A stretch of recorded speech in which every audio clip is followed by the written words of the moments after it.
Sibling Rivalry Podcast. We are live on video for the new year. Hello, everyone. Hey guys. Welcome to our chaos. Welcome to my chaos. I am live. Tiz's old bedroom until I move. See it there. You could have just said it was yours. No, never. I'll never claim that one. I'll tell you if it's my old bedroom because I don't know how you slept for all them years with that Radley sound in the ceiling. I never knew that was a thing. That's how I knew it was windy outside. That's crazy. Like the gentle midnight wind. I'm like, what is this? And why doesn't it blow away? Whatever it is, why is it just not blow away? For those who might be confused, over the holiday season, Tiz returned to his place that he began his quest from, his home. Yeah. And I am currently in his bedroom because our mother has it set up nicely. And then he had to stay in my old bedroom, and he was spooked by all the night noises. It's a very odd switcheroo. Switch around. I wasn't expecting it. We enjoyed confusing our mother by referring to our old rooms properly while we were staying in this. She hated that. Yo, we have this. Oh no, I'm tripping. I have that pair of headphones that you have on, but not this pair. Yeah, you got the HyperX's. I have those downstairs. Yeah, it's like one of the only nice. red things that I own. I hope I'm on the blue side right now. I can't see my soul. I like the HyperX. Sponsor us, HyperX. Otherwise, we're never saying your name on camera again. Or Steel Series. Yeah, I'll take that too. Take Steel Series. But yes, welcome guys. If you can't tell, we're completely already off track because of video. We're distracted. We keep looking at ourselves, at each other. I'm not used to seeing my brother this often. This is crazy. But welcome. This is the new year. This is how we're going to do things from now on. So here are our faces. We hope we will hear from you more. But let's engage. Let's get into this. Yeah, and I just want to say too, like we're gonna be working on it. We're new to this. We're gonna be working on lighting and all that. I'm terrible with lighting, so I'm gonna be trying to figure that out as we go. Yeah, I'm gonna attempt to not flash everyone with my lights and my glasses. But yeah, so just so you guys know, this is Coopin. He will probably be in the penguin. Yes. What's his name? His name is Coopin. I don't technically know if he is a penguin. He's just some type of bird. And then Kuma will probably join us from time to time. Is she laying in front of? Is the fan on right now? No, the fan is not. Okay, I was like, does she just fan to the face? She actually hates when it's on. She's just trying to get to the window, but it's blocked. Okay, just trying to get that sunlight. Yeah. It's the opposite of me. I usually run from the sunlight. Do you have any background items you'd like to introduce so that we don't distract the audience further? This is my One Piece flag. I'm a part of the crew officially. If y'all didn't know, I'm not in this show because licensing and stuff like that. But that's my flag, and that is my ukulele that I'm gonna learn how to play one day. But I don't know when it's gonna be. But when I do, I'm gonna play all the intros for the podcast. Tone. What happened? Where's your Kirby automaton? Oh, that's in I think that's in the other room. No, actually, I thought I had it. I thought I had it out. Like your camera's unfocused. Oh, I thought I had it out. No, you're good. But yeah, it's somewhere. Yeah, I want to see him from time to time. I want him to make appearances. I got you. He'll. I'll put him in the back, like right there, probably. He needs to react to some of these news articles and stories. Yeah. But yeah, if you guys want us to include any parts of our lives in this podcast that you might be interested in, you can email us at siblingrivalryclash@gmail.com. You could tweet at us at srclash_pod. Tiz can literally throw that up on the screen now if you're confused. If you've spent the last, I don't know, what are we on? The last 153 episodes confused about where to email us or tweet at us, Tiz can throw that up at some point at the end, the beginning. You'll see it. Links. I'm gonna have our socials all over our banners and visuals and stuff, so don't worry, you guys won't be confused. Yeah. But yeah, other than that, I think we should just get to it because we've been gone for a while. I did a bunch of stuff. Tiz probably did some stuff too. I don't know. I'm assuming he just died when he got back home. What? Yeah, I was sick actually. I guess we'll see. I struggled the first couple of days. I was trying to play stuff, but I really couldn't. It was a struggle. But no, so one of the first things I did when I got back off of vacation was there was a couple lingering platinums that were just kind of itching me to get. Don't ask me why, but it was one of those things where I was like, they're so close, and I had already put in like probably close to if not more than 100 hours into both the games to get to, not both the games. One of them was super easy. But it was just like the time's gonna feel wasted if I don't just push and get the platinum. So one of the games was Borderlands, Tiny Tina's Wonderlands. So super pretty for the most part easy platinum. But the one thing that took forever was you had to buy like all the weapon upgrades, which to put in perspective, like I spent probably like 30 hours getting every single trophy in the game except for this last one. And in order to get this last one, it probably would take me like 150 hours. I ended up doing like a money glitch to get it way faster than that, but yeah, I just went ahead and knocked that out, so that was satisfying. And I have this kind of like thing that I do when I beat a game, or it feels even better when I platinum one. Sorry, I still got some of the phlegm in there from the sickness. But when I platinum a game, I'll uninstall it and then I'll hide it from my library. And it's like the most satisfying feeling to me is because it's like, I'll never have to worry about this game again, like ever. It's not ever going to be, part of my decision-making stress when I'm trying to pick a game to play. So that's just something that I do that like makes me feel good when I finish a game. Uh-huh. And then the other game I platinum was Miles Morales, which was the kind of like, I guess, sort of sequel to Spider-Man PS4. Not a full game. It's like $40 game. I bought it on sale for like $20.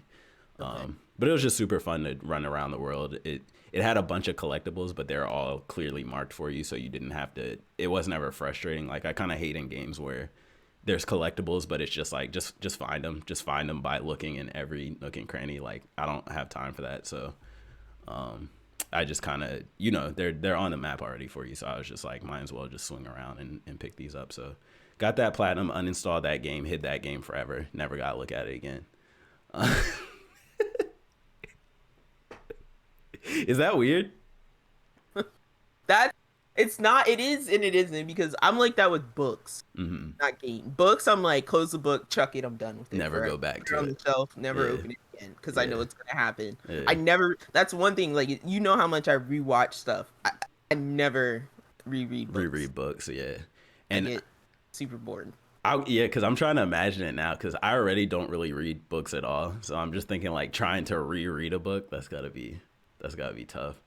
But funny, thinking about Spider-Man with you, I went back and looked at, like, because our nephew was playing Spider-Man 2 not that long ago. On PS2?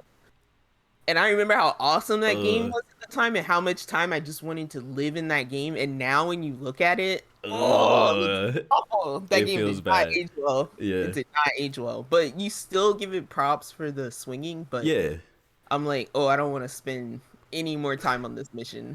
But to me, for real, that's I think what I like about the new Spider-Man and Miles Morales so much is when I play them, it feels like what I remember the PS2 ones being like, if that makes sense. So it's like that's kind of what I play now. Yeah, like it's got the rose tint built in. It's not like I'm remembering it, but I go play it and it's like, this is disgusting. No, it's way better. It's way better. Yeah, and Spider-Man 1, do you remember that game? No, that game. See, and that's archaic. The thing. Like Spider-Man 2 is like the game. Yeah, that's it. Yeah, 2 is the one. 1 is archaic. Like maybe Super Nintendo versions. The 2Ds, the side scrollers. I think I played one of those on either GBA or DS. It was like a remake. I can't remember, but those were the 2 platinums I got. I got 12 total platinums now. Pretty proud of that. It's not. I know people with a lot more, but that's pretty good.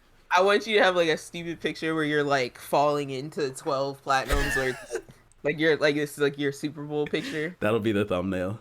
I'm just swimming in platinums. Yeah. And most of them are like Telltale games, so they're like just free. You don't even have to work for it. You just beat the game and get a platinum. I love those. I love those. I can track those. Yeah. Let's see. What else did I do? So I also I'm gonna jump around a bit because I'm gonna talk about the second one last. I finished Dota Book 3 on Netflix.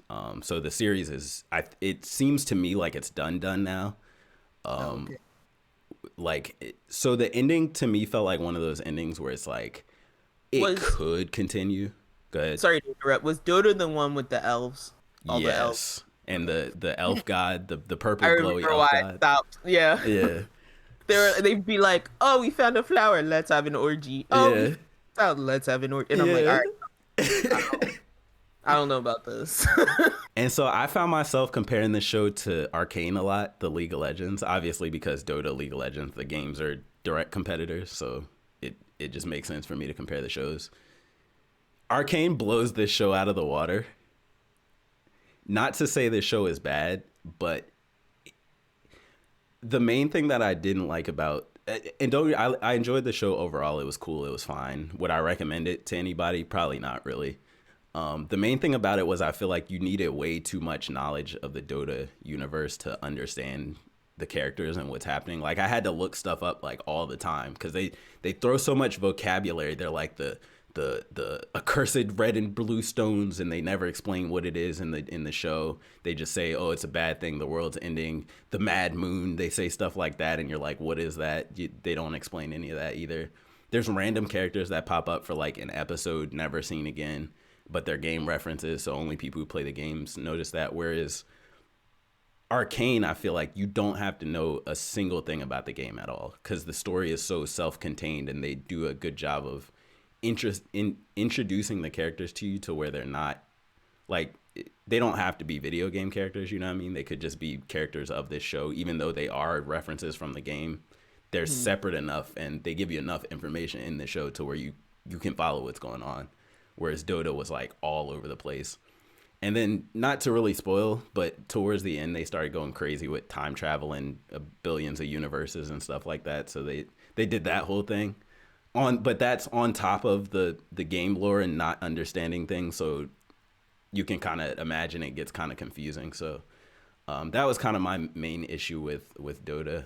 But it was entertaining still. It wasn't so crazy that you just had no idea what was going on, but it was like, it was hard for me to get attached just because I felt like I didn't understand the world enough without having to do like outside research, and that always kind of pulls me out.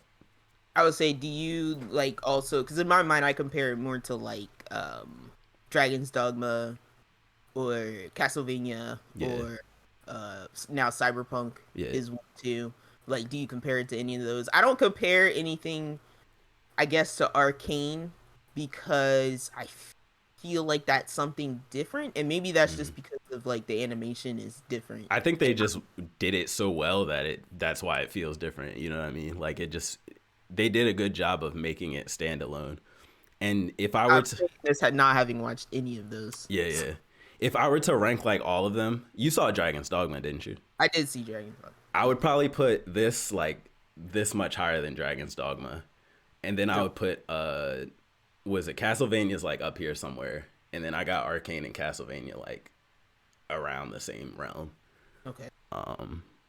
So yeah, like I would recommend Castlevania and Arcane. I would not recommend Dragon's Dogma and Dota probably, but you would recommend Cyberpunk too. I would recommend Cyberpunk. Cyberpunk's pretty much up there for me too, around that area. And then the last thing I want to talk about real quick is I'm actually a pretty good amount through, but I started God of War Ragnarok. I remember talking on a previous episode, I was like, I don't know if I want to play Ragnarok or if I want to play Final Fantasy, the prequel, Final Fantasy 7 prequel. I ended up getting Ragnarok just because it was like, you know, it had just come off the Game Awards and it just won all these awards and all this stuff. So I'm just like, all right, it's on my mind. I want to see what's up with it. And overall, I love it so far. It's pretty much everything you would expect. It's like God of War, the 2018, the last one. The reboot is that, but just imagine everyth's like one level higher. Like everything's just iterated on, but it's very familiar. It's the same exact structure. Most of the assets are pretty much the same. Like the weapons are the same. The combat's the same. I'm saying the same, but it's not a bad the same. It's like more of like a familiar, like, oh, I was just in this world. Now I'm just going back to the world to do more things. I'll say just very briefly, I wanted to ask because I saw maybe like the first maybe 15 minutes, I Mm-hmm. think. And that character Freya, Freya, yeah, who was the girl god. very, very mad Yeah, at Kratos last time they met. yeah. She shows up like there. It's I think it's like Kratos and I'm calling him what's his Atreus. Atreus, yeah. Kratos and Atreus are like I guess going out on like a dog sled, and they're just like I don't know if they're going somewhere, if they're hunting, whatever. But then like Freya shows up and like attacks them. So that's That essentially the first 5 minutes of the game. okay, I'm like that the quick start. time sequence is Yeah. insane. It is like because she's it was swooping down terrifying. on you. You're punching her like, but Like it's he's like trying to fight and steer yeah. and yeah, But it's like very the whole intense. time Kratos doesn't want to hurt her, right? Because like he Well, knows yeah, what he he did. understands why she's mad. Yeah, so he's just He's like, like, get come off of on. me, just leave me alone. Like I don't want to fight you right now. He's trying to protect his son though. But that I don't know what you would call it, like thread. That's like a whole Yeah. arc of the game. Plotline, Like okay. they go Makes through that sense. whole thing. Yeah. Yeah. But they've, like I said, they pretty much expanded on everything. Combat's a bit more in depth. There's more items and art and gear and weapons to get. There's more characters. There's more worlds that you go to. I think you only went to 3 of the realms in the old game. You go to all of them in this one, like every single one. Yeah, some of them are closed off in the other Yeah. game. Just can't go. And I think I actually read that they were supposed to be in the first game, but time constraints and stuff, so they were just like, we'll do it in the sequel. Okay. But yeah, every story is amazing. I will say, like, obviously Elden Ring won Game of the Year. I will say this game definitely has the best story of 2022. Because story is immaculate. Like I'm so engaged. They have this mystery. Obviously, the game's called God of War Ragnarok. They have this whole mystery about. There's a big theme about prophecy, and Ragnarok's like a Norse prophecy type of thing. But there's this whole mystery of like what's actually gonna happen at the end of the game. Like how is this actually gonna play out? And it's like Nobody ever talks about what happens after Ragnarok. yeah, and it's like it's very interesting the way they set it up and the way you go into it. And their depiction of the Norse gods like Thor and Heimdall and Odin. Like Odin is jokes in this game. He's not he's more similar to like do you remember did you see Love and Thunder? Not yet. Okay. There's a character in that show, Zeus. They have a really funny depiction of Zeus in that show, or in that movie. And Odin in this game is more similar to that than he is to like what you would imagine as like the All-Father. He's like very. It's almost like Troy Baker could have played him. You know what I mean? Like if you think of like Troy Baker characters, it's not Troy Baker that plays him, but it's that. You get what I'm saying? It's kind of the vibe in what's that one game that didn't do so well? Immortals Phoenix Rising. The way they like play the gods in that game. Yeah. Yeah. They're not all like that, but Odin specifically, he's got this like loose, kind of goofy, but I'll still murder you type of vibe. You get that vibe, but the way they handle who's the character whose head you carry around? I forget his. I know it starts with an M, but I forget. I should know this. Mimir. Mimir. Yeah, I'm like the way they treat that character is all like hilarious. Yeah. The head you wear like on your belt. And he's just dangling around the whole time you're climbing and stuff. It's so weird. But then Thor is like a deadbeat alcoholic, like family issues. His sons in the previous game. Another plot line. I was wondering about like deeper into that because I'm like I've never outside of that game I'd never heard of his sons before. You go pretty much into like you don't go super deep into who his sons are lore wise unless you read stuff, but you go into. But I would like to know why they showed up to try and beat me up last time. Yeah, every loose end from one basically is explained, and so far has been elaborated on more in this game, which has been really good. So, yeah, I won't say too much more than that. Super enjoying it. Probably gonna try and beat it today after the pod. I'm just trying to think if there's anything else I did. Oh, and I started playing Yu-Gi-Oh! Cross Duel on mobile, which is like it's Yu-Gi-Oh! But it's for people battling at once. So it's kind of chaos, but they did it in a very cool way at the same time. Like it's got some strategy to it. But that's pretty much it for me. What? Oh, that's just funny. Oh. It's like I just 4 people just ah! Yeah, it's literally 1, 2, 3, 4, and you're all just clashing. It's crazy. But nice. So after you departed, I did some things. I yelled at you about an anime called Shadow's House. That I was like, hey, this feels like Providence Neverland. Watch this show. So I watched pretty much the entire first season of that. That was a nice little mystery. Still don't know what's going on after season 1. Don't like you get it. It's one of those shows where they set up a weird premise that makes you raise your eyebrow at stuff. Everyone in the world is acting like the world is super normal, but you're like, this is not normal. Yeah. The main character clearly knows that something's wrong, but is forced to like operate in the world. And the first season kind of just I would say gives you like a glimpse into like, hey, yes, this is weird. Yes, something is going on, but it doesn't exactly explain everything. And so that pulls me into season 2. And this is I've been able to watch this at night because there's a dub. So that's been nice. I've been able to keep up with it. But enjoying that so far. Is this older or newer? It's came out last season. Okay, they got the dub out fast, man. It's not old at all. I think I want to say it came out like 2 seasons ago because I remember in one of our anime previews, I was like, Shadow's House looks weird, gonna check it out, and then I never talked about it. Yeah. But yeah, so about in the beginning of season 2 for that, they're setting up some interesting things. Nice. About the house itself and what's going on. The other thing that I've been avoiding a movie that came to Netflix. I don't know why I was avoiding it. I think it's because I knew what kind of movie it was and I knew I was gonna have to like somewhat pay attention. But Bullet Train on Netflix turned out to be like I really enjoyed it. A lot of people are talking about that recently. Well, for one, I'll say it's now I think my favorite Brad Pitt movie. Really? Ever? It was like Interview the Vampire, Mr. and Mrs. Smith, and then like everything else below that. And I'm like, I think this is like everything I love about Brad Pitt in this movie.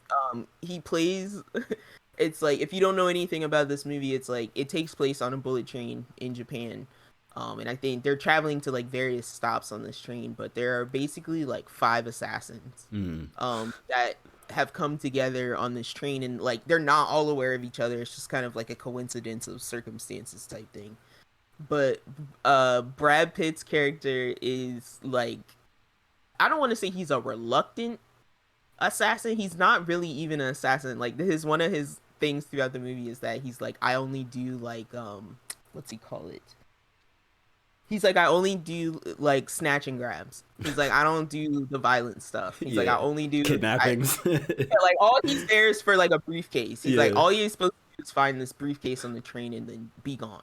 And so he of course he gets caught up in all the other shenanigans. So Aaron Taylor Johnson, who played he played Quicksilver in the Marvel movies, and he was also in the first Godzilla movie. Wait, which Quicksilver was which? I get them confused. Not the older one or the younger one? No, the one from the Marvel, the big Marvel movies, not the X-Men Quicksilver. Okay, got you. The like Age of Ultron. Got you. That helps. I'm sorry. Yeah, that helps. The one where Scarlet Witch is his sister. Yeah. Got you. But yeah, so where they have the crazy Russian accents that disappeared. Because I think he's in WandaVision too. Yeah. Okay. So he's like, so he's also really funny.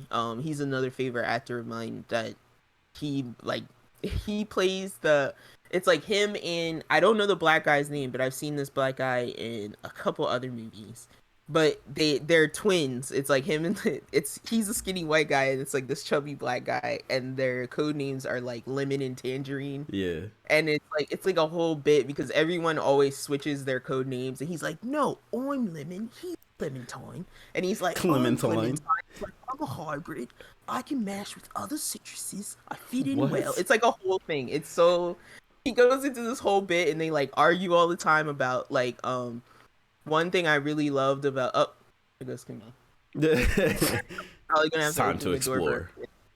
But one thing that he goes on about the black guy is that like he's like Thomas the Tank Engine taught me everything I need to know about people. Yeah. And he's like, and it's like one running joke is like he calls everybody that's like a bad person. He's like, that's a diesel right there, mate. That's a He's diesel? like, that's a diesel. He's like, the diesels they come, they mess up the world, mate. They're not here for anything good. And he's like, but you're a Percy. You're a Percy. It is so funny. It's like, and like he gets really intense, so everybody will be like really listening to him, even though they think it's really stupid. Yeah. Oh my god. They're like, is he bloody talking about Thomas the Tank Engine, mate? It's like, the accent, yo. You're really good at the accent. So like, cause it killed me the whole time. Like the way they would talk to each other was so funny. Is that like Australia? I don't know where they were from. Gave me like Jason Statham vibes. Okay. But so yeah, but Brad Pitt is like an American spy, so he doesn't put on the accent. Yeah. And there were a lot of surprise cameos I just wasn't expecting. So overall, I recommend that if you haven't seen it and you like quick talking action comedy type movies. I'm gonna check. And it does have some serious moments too. I also played a few games. I've been recently playing a lot of this game called Undermine. I believe it is on Switch. I know it's on Steam. It's literally like Melee Gungeon. Oh, okay. That sounds cool. And as opposed to having a gun, you can throw your pickaxe for ranged attacks. Yeah. And it's very base in the upgrading. Like you get your base things. It's not like Gungeon where you have a bunch of crazy guns. Mm-hmm. It's more about progressing through the dungeon and just getting stronger and crafting special artifacts. Pull up screenshots for the audience. Practice out my new scene switcher.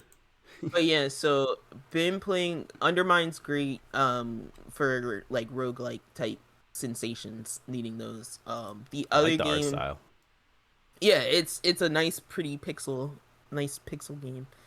The other game I've been playing, which is like this is like a Animal Crossing type. You gotta wait for stuff to happen in real time. Mm-hmm. And it's called The Longing. And basically, you are a character referred to as a shade, and you're like this little. You look like a little black guy. Oh my god, yo, this dude looks crazy. It's crazy. And you're basically the game starts. You're told by this king like you have to wait 400 days, and he's like, once 400 days, I have to rest, and you can wake me up, and I will. He's like, I will save the world from like despair and longing or something. He says something. He looks grandiose. despaired. Yeah, and so he's asleep, and you kind of live in this little cave by his feet, and you're in all these underground caverns. Yeah. And your character walks incredibly slow, but then like you'll be like, hurry up, you'll be like double clicking because it's kind of like a mouse where your character trails behind your mouse. Yeah. And he's like, no need to rush. Got 400 days. Just gonna take it slow. So then he just like, so you can literally like press home on the Switch, and if you don't open anything else up, from what I've noticed, he'll keep walking with the app closed. Interesting. So like, what basically happens is you discover locations, and you have this little like a journal type screen where you get into a zone, and then you can tell that character to remember that spot. Yeah. And so that's kind of how you make your waypoints and come back. Because, like, I got to this first part and there was this big gap in a stairwell. And there was a stalactite over the gap. And it was like, the character literally walks and he's like, I can't make that jump. But he was like, that stalactite looks like it'll fall in about a week. So I literally went in my phone and I went a week out from where I was. And I said, come back to this spot. That's insane. In 1 week. Like I put it in my reminders and I made him remember that spot. So last night, little chime, because I forgot, chime happened and said the stalactite should have fallen by now. So then I was like, oh sweet. So I go I click the spot and I'm like, he's like, all right, I'm gonna go back and check on this spot. And he finally gets there and the stalactite is fallen. Yeah. And so I cross the path and then it's just a piece of wood up there. And he's like, I can use this wood to fix my bed. Oh I'm my like, god! No! So this is like a adventure game that uses real life time. I want to know what the design like. So there are literal. They try to teach you patience. In my little cave house. Yeah. There are full text Like actual of like books. the Odyssey. Oh my god. Do you want to read about Homer, bro, in real time? That's insane. There are books scattered To about. pass the time while you while you wait for stuff to happen. Read in game. Do you want to just read a book in game in your chair, like next to the fireplace? Do that. There are books you can collect. Your bookcase is pretty empty, so I'm assuming there's a lot of books. Yeah. Once I start getting around, because there's two. From where I am, there are like 2 areas that I can't pass that look like they go into larger areas. Like there's one where I can see a pickaxe in the distance, and I'm like, please let me get that pickaxe. Yeah. But I gotta wait for some moss to grow, and it said it's gonna take 2 weeks. I gotta wait for some moss to grow so I can jump down and land safely. Oh yeah, they're trying to teach you patience. That's a game that's like trying to teach the players patience. This is a game this is what I used your gift card you gave me to play. Oh my god. That's not what you were asking. That's not the game you asked me about. Like this? Why didn't you just buy the one you asked me about? I did. Oh, you did buy that one too? Played it yet. Okay. Oh my god. This is why I keep saying though, because you find the weirdest Switch games. I don't even think you can't LP this game. You really can't. Let's play? Yeah, no. That's a long hey let's guys, play. 20 minutes, let's walk to the other side of this cave, guys. Let's just wait. Do one of those streams where like when they do the 24-hour streams, but they just leave the camera on when they like walk away and sleep and stuff. Because he just goes, I think he goes and sits in his little chair by the fire. That's insane. New idol. Yeah, you need to do like a video series that's like weirdest Switch games that no one's ever played, and why you should play them. That'd be awesome. That'd be awesome. Oh yeah, so that was the other game that I've been like dabbling back and forth in. Undermine I've gotten into fully. I've been playing a little bit of a Made in Abyss game, and I think it's like Dawn of the Star or something, but I'll talk about it more when I get into it more. And very quickly, lastly, I've been, because of my nice new Retroid Pocket Plus, I've been delving into more comics and manga because it's made portable reading a lot easier.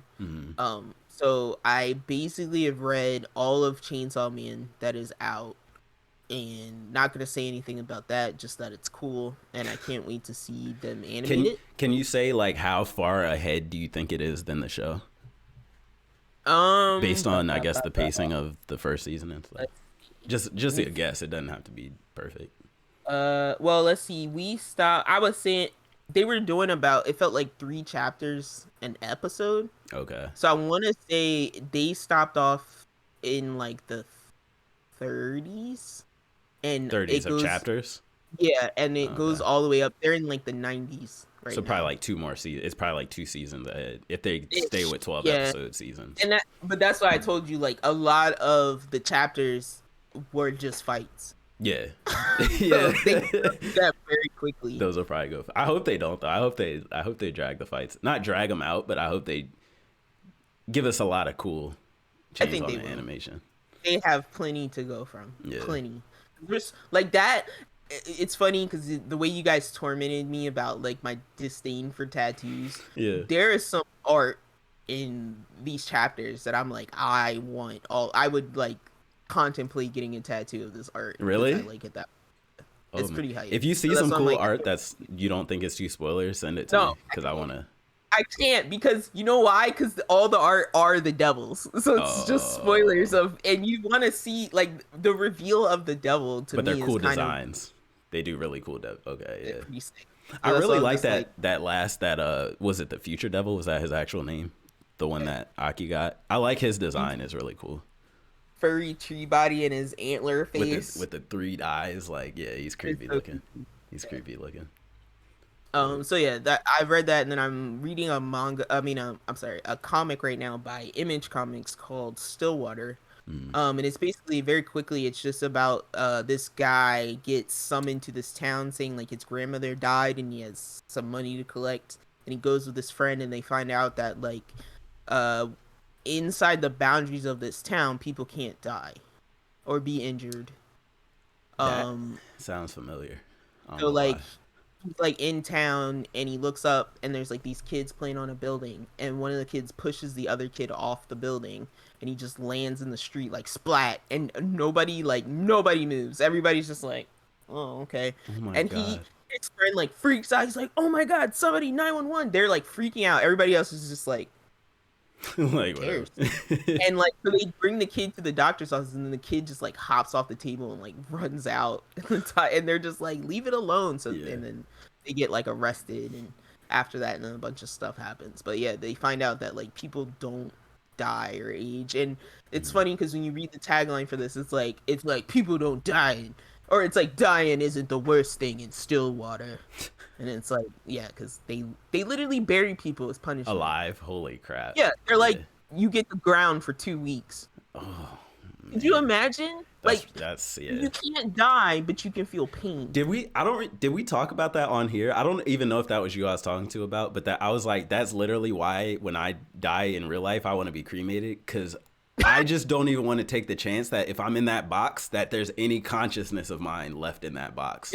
That I can And be trapped I'm in just that in box. there like this, yeah, for eternity. That's my worst nightmare, actually. Like, actually, is being buried alive. Nah, but you gotta ring that bell. Ding ding. What's that? Is that what they get a bell? Yeah, no, that's probably why we talk. We probably also, I know we talked about like the bells on the graves, Yeah. and like how they used to bury people with bells, With- because they were like, you might not be dead, bro. That's creepy, yo. Oh my You god. get the cemetery one night, you hear that bell ringing. Timmy's Jeez. alive. I'm gonna have to do the Kill Bill and punch my way out of that, John.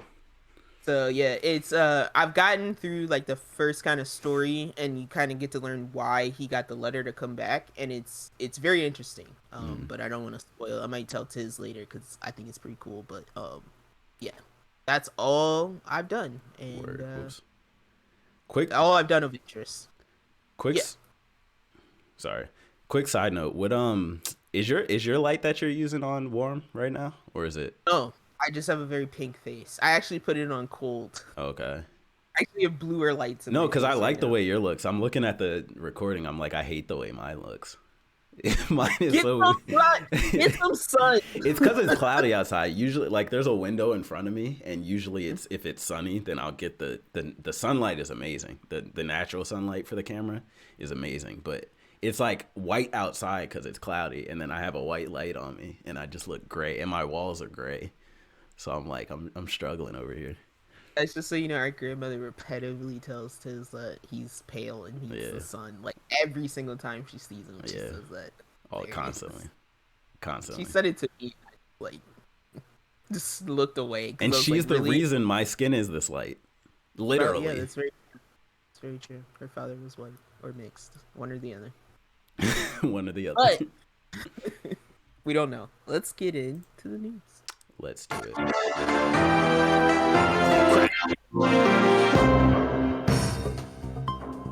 Sorry, I'm clicking wrong buttons and stuff, so you might see random stuff pop up. Like working. We need like we need a news, like yeah, what do they call those splash screen? transition. All right, so first thing I get to play my little scene switcher now. Yeah, my Actually, favorite part. I'm gonna cut in right now What? and ask a question because I'm Okay. baffled. What's going on with the Switch Pro? I know you know. I know So, you've seen articles. I am scared, and do you want to know why I'm very scared? Here too. Do you Tell want to know me. why I'm very so Legend of Zelda, Tears of the Tears Kingdom of the Sun. is probably going to run like trash if it's on the normal Switch, right? Because Pokemon, which looks worse than Zelda, runs like trash on the normal And Switch. that's why we have Switch emulators. But go ahead. And there was a leak that came out, and for the longest time, people thought it was a Switch Pro announcement because it was scheduled for the same date or around the same date as the Zelda release. So people were thinking, oh, it makes sense, time the Switch Pro with the Zelda release. But it came out that it is almost certainly a Zelda Switch OLED. Think about what that means.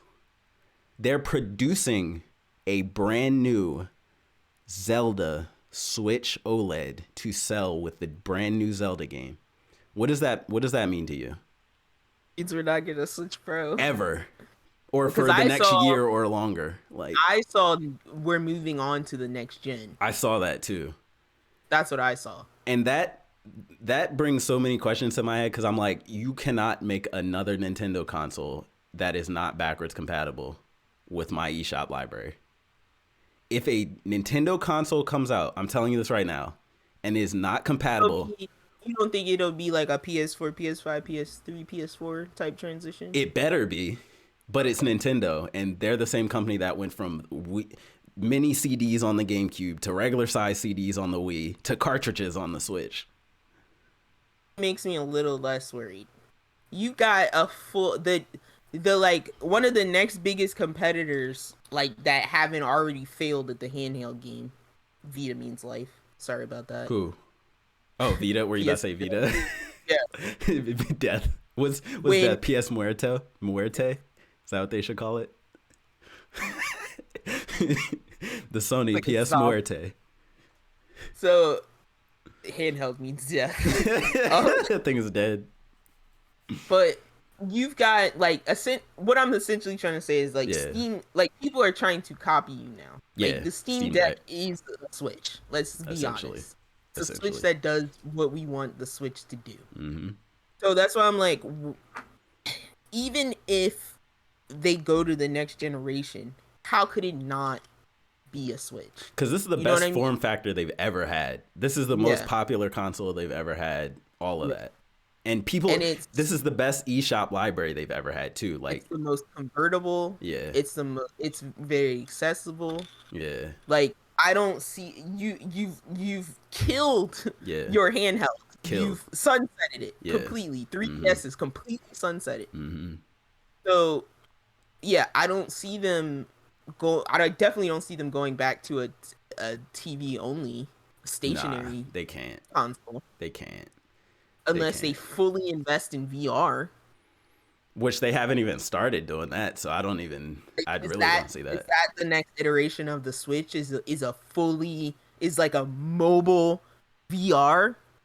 Like my handheld, the thing that comes out from between my Joy-Cons is a Jesus visor. Christ, that's intense. I don't know if I want that. Like, okay, think about it this way, because now my brain is running crazy. Think about your Switch, right? Yeah. But think about you take that middle part out, you slide it into a goggle that goes on your face. Like, that's what Labo was. Yes, the same way the Google Cardboard works. Because where else could Nintendo go? Is my question. So then you take it out and you got your portable, you've got your docked station console, you've got your portable handheld, and you got a VR where I can play Beat Saber. You're scaring me. Why? Because it's Nintendo. Next step for them. They are the game changers. But if they do it, that's why I'm scared. Do it terribly, but they are the game changers. You're right, and that's exactly why I'm scared, because if Nintendo were to do that, it wouldn't be like, oh, here's a Switch, plus it has VR functionality. It would be like, no, this is the Nintendo VR. You can't play cartridges on it. Your eShop titles are all locked on the old Switch. No, that's what I'm going to give them. That's where I'm going to open up and say they're not going to, I'm going to believe that they're not going to. You think they're smart enough? I think, because look, we do have my beloved handheld that at one point took GBA cartridges, DS cartridges, and I think you could play like old the fat Game Boy, the Square Game Boy. Thinking of the SP, but like I'm pretty sure you could. They've done this before. Yeah, you can do it again. I'm hopeful. I'm very hopeful. Look, now you got me hyped because I'm picturing Reggie coming out to the Beat Saber. Like Reggie's amiibo is playing Beat Saber. Well, you know it's gonna have motion controls, like whether it's in VR or not in VR, it's gonna have motion controls. Like that's just flat out, because that's one of, I think, Nintendo's staple is you got to be able to do this in some way. Parents have to make sure the fat kids are moving. Yeah, you got to be able to play games like this if you want. You got to be able to play Just Dance. Exactly. That's a minimal requirement of a Nintendo system is you have to be able to play. To be play Just Dance. It's a system seller. It's a killer app right there. But no, my literally my main concern is the eShop library. Yeah. Please, if I can't play my digital copy of Pokemon Scarlet and Violet smoothly running at a smooth 60 FPS on the Switch Pro, I'm gonna be sad. Bro, I'm telling you, we speak things into existence on this podcast. You're getting your Pokemon and you're getting it in VR. I'm telling you. I didn't speak that into existence. Listen, I'm telling you're gonna be riding your broken wheeled Pokemon. You're gonna be jittering through through the hilltops. Oh my god. What's even scarier though is God, I because saw you playing that, and it just made me want to like. I'm like, is this modern technology? right? It doesn't make I sense. saw Chris playing Pokemon in person, and it was like, ew. I wasn't kidding when I said my iPhone runs games better. Like, it's crazy. But no, the thing I'm really scared about is if they do the Nintendo thing and go all the way left, and they're like, everybody's doing VR. We're gonna, because you said they're the game changers. They're gonna be like, we're gonna change the game, and we're gonna do. I don't even know what it would be, but that's what I'm saying. I think the game change is that your VR is your console is your handheld. I think that's the. It can't be. It's got to be small. Because you remember the Labo one, right? They were you literally had to hold it up like this and play like this while you're looking in. They got to do so. If they're gonna do VR, it's got to be better than that. Make it lighter and smaller, yeah. Yeah. It's got to be better. Than that. I'm picturing. I'm going with that. You've now helped me generate that idea. That's what I'm sticking with. R.I.P. Switch. I couldn't. When we had the Wii U gamepad, I still could not foresee the Switch. No, me neither. You know what I mean? So I'm like, how can we? I can't. I do know though. A lot of people were just like, a lot of people were like, with the Wii U, they were like, this should just be the console, like the gamepad part. I heard a lot of people say that, and I guess they listened to that. I didn't foresee this, so maybe I can't foresee what. Hey, look, I read an article about how holographic phones. We might be getting there. I think that's coming. I think that stuff is definitely coming for sure. So, what's next? But no, we got some. Staying on the Nintendo topic, we have Legend of Zelda movie has been. I don't know if you would call this leaked. Mario movie come out first. Jesus. $signs, you know what it is. I don't know if you call this a leak or a rumor or whatever, but it came from a source that apparently the writer of this article really trusts. That the studio Illumination, who is responsible for the Mario Bros. Movie, is beginning the early works of a Zelda movie. Do you want it? These are the Minion people, by the way. Just so you know. Yeah, you're right. I did hear that. Yeah. How do you feel about that? If it were to be true. You heard my reaction at the beginning of you even making this statement. Do you think they will give Link a voice, like how they gave Mario a voice? If they do, they'd be really stupid because they did it with Mario. No, but Mario does have a voice in past iterations. You know what I mean? So does Link. Yeah. Where? Yeah. No, I mean outside of that, Mario has spoken words before. Yeah, you're right. Yeah, so that's why I'm like, Link doesn't say words. Link, I don't. Does he? He just yells. They do have that animated show. I never watched that animated show. I didn't either. I don't know if he has a voice in there, to be honest. I think they're gonna give him a voice. But yeah, I don't feel great about it. I'm just trying to picture even just the art style. I don't know if that's the right fit. To be honest, I'm so mad about the Chris Pratt choice because I'm like, now I'm convinced that if he didn't do Mario, he could have been the next Indiana Jones, and they could have let Harrison Ford's skeleton rest. Yeah. His skeleton rest. Got his skeleton swinging around on vines and shooting people. Like, who's to say he won't? Chris Pratt, he might still do that too, though. Yeah, our mother, I think his mother was like yelling about how Harrison Ford is 80 years He is old. He is old. Like they probably did some de-aging magic to make that movie work. Is his voice then, Tiz? Huh? Who plays his Link's? voice? What? Michael B. Jordan.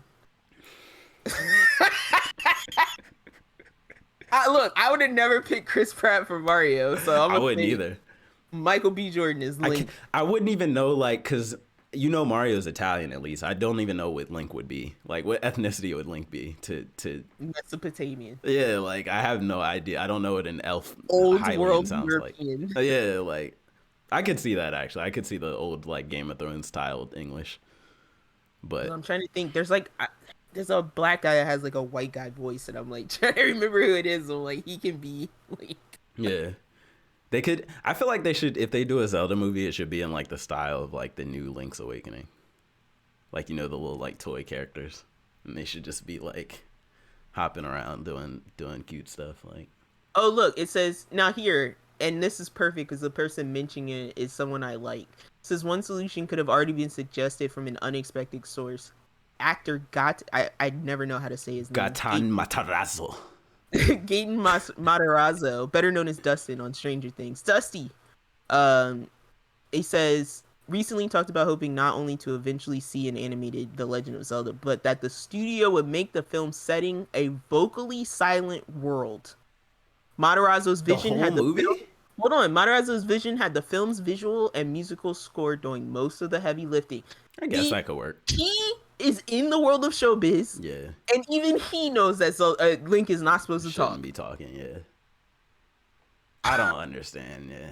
I don't understand. So that's my, like, bam, right there in the article. Like, somebody else in the world notices that Link doesn't talk. It's, yeah. I don't know why I get that. Look at Primal. Yeah, no, I agree. Primal is like the best example of that. I agree. That character says like 2 words a season, if that. Would that work though for a 2-hour movie? Is the question. Yeah, that's what I'm saying. Without like, getting bored? you can get away 2 seasons of a show, and I'm hooked. I was hooked to Primal season 1. I haven't watched season 2 yet, but yeah, I think you could totally. You just have to make, like they said, you have to make the world entrancing. I think I was about to say, I think they're really just afraid of turning off like modern, because they're trying to get casuals and stuff with this, right? So that they probably thinking like the casual person goes into a movie, they hear no voices, they're like, what is this? Like, and then they go write bad reviews or something. Like, I don't know. But we can't, like, and that's the thing too. It's like they only think in the prospect of like a AAA blockbuster summer movie. Yeah. But then that's the thing. Mario has completely different vibes from Zelda game. I really think they should do a live action Metroid movie. I wouldn't mind that. I wouldn't mind. I feel like that'd be all right. Oh, Everybody can talk. Everybody can have a voice. You know, if they can do it with Doom, yeah, they can make a Doom movie. They can definitely make a Metroid movie. Like, I get that they're picking Mario and Zelda because they're so popular. Whatever, it's just gonna sell the kids. Blah blah blah. All that. Of Sonic. No, it's because of Sonic. Yeah, that too. That too. Yeah, exactly. Exactly. It's like we got Detective Pikachu. Then Sonic happened, yeah. And now they're like, now Nintendo's like, oh, if Sega can do it, we can. Definitely. We can, yeah. So yeah, I think we're getting into a trend that's probably starting. Because like, you're telling me they're going to try Assassin's Creed again? Yeah. Like, but I really think the games that are probably best suited for this type of animated movie are the Sony platformers, because they have all the vocal, comical protagonists like Jack and Daxter and all that. Like, yeah. They have the talkative protagonists. Like, I feel like that could work better, but we'll see. Out of war, the better setting for TV or movie. Exactly. I mean, we could do this all day of like better ideas, but yeah, they pick where the money is. They don't pick what specifically would make a good movie or show. Right. Just picking your one of your flagship IPs doesn't always work. Like. But yeah, Zelda, I mean, this is another thing that they've tried to do. Like Mario, they've tried to make a TV show, a movie in the past, and like maybe they're just saying now's the time to try again. Yeah. Type of thing. We just weren't into this when they were doing this before. We weren't tracking it. Yeah. Also, just real quick aside, because it just made me think of this, but did you know that, or did you ever notice that God of War is very, very similar in structure to Zelda? Almost as if it's Sony's answer to Zelda.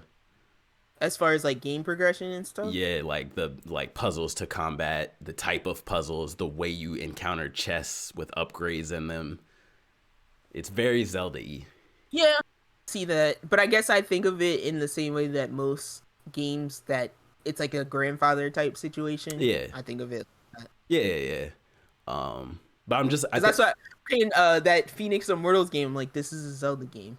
Like, no, it is 100%. Run around to a puzzle, you solve the puzzle, the big grand thing happens, opens piece of world to you. I'm taking that one a step further though. That's not just a Zelda game. They saw Breath of the Wild and said, let's make that game. That's what they did. So that's not even, I ain't even gonna say that's grandfather. They saw Breath of the Wild and was like, we can do that too.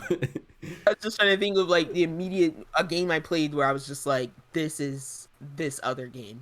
But the reason I say God of War though is because like look at Uncharted. Uncharted has puzzles and climbing and stuff, but Yeah. that I don't think is Zelda. Whereas God of War, I think the mix of combat and puzzle solving and dungeons, the way they have actual dungeons with a boss at the end, like it's very like almost like they're like, oh, this is gonna be our answer, like our, because you know how Sony on PS2 back in the day, they made all the adult versions of everything, like they kind of made things more mature. So yeah, I always kind of look at God of War now as like the mature version of Zelda, like the Definitely M-rated version. I never played them back on PS2, so Yeah. I could definitely see that. Yeah. And then next up we have the PS Plus games for January. Lineup's looking pretty good actually. So we got Star Wars Jedi Fallen Order. Every time, just always trying to make me regret buying Fallen Order. Like It's always on sale. $5, $15. Always. Great game though, really good game. I'm really hyped for Jedi Survivor. I'm hyped for my character to not skate around the landscape. I'm hyped for them to fix that map, hopefully. Dear God, please fix that map. Fallout 76, which I hear is actually in really good shape these days. It's one of those games that came out completely unfinished, and then it got a bunch of updates, and now it's new No Man's Sky type of vibe. They fixed it till they made it. Yeah. So I'm gonna try that one out. I actually have not touched that game before. It's the only Fallout game I haven't played yet. And then Axiom Verge 2, which Axiom Verge 1 was cool. It's very traditional Metroidvania, like very traditional, like almost spiritual successor. Axiom Verge 2 I know is trying to do more unique stuff with it. I heard kind of mixed things, like some people said 1 was better, some people said 2 was better. But I'll try it out because I liked 1 decent enough. Probably won't beat it, but I'll try out a level or 2. But yeah, that is our news for today. One thing I forgot to mention, I'm like, it kind of just reminded me a weird little game I played like yesterday. It was a demo. It was called Luck Be a Landlord. And it's literally like it's kind of like it's like RPG slot machine, and you build your slot machine to like give you more bonuses, better chances. Okay, because you're adding the icons to the slot machine, and it's like you have to make your rent every month via the slot machine by playing the lottery. That's funny. I like that premise. It's very strange because it's like your rent is due in 7 spins. Yeah, and you're like uh-oh. That's funny. But yeah, that's a game that came out recently. I was trying to think there's something else here, but that's okay. Is that on Switch? No, Mobile? That was a Steam game. Steam. But it's okay, just keep it. Yeah. Hey, are you ready? That's it for news. Yeah, that's it for news. Yeah, you ready to get in some anime? Get into the corner. I have a surprise at the top.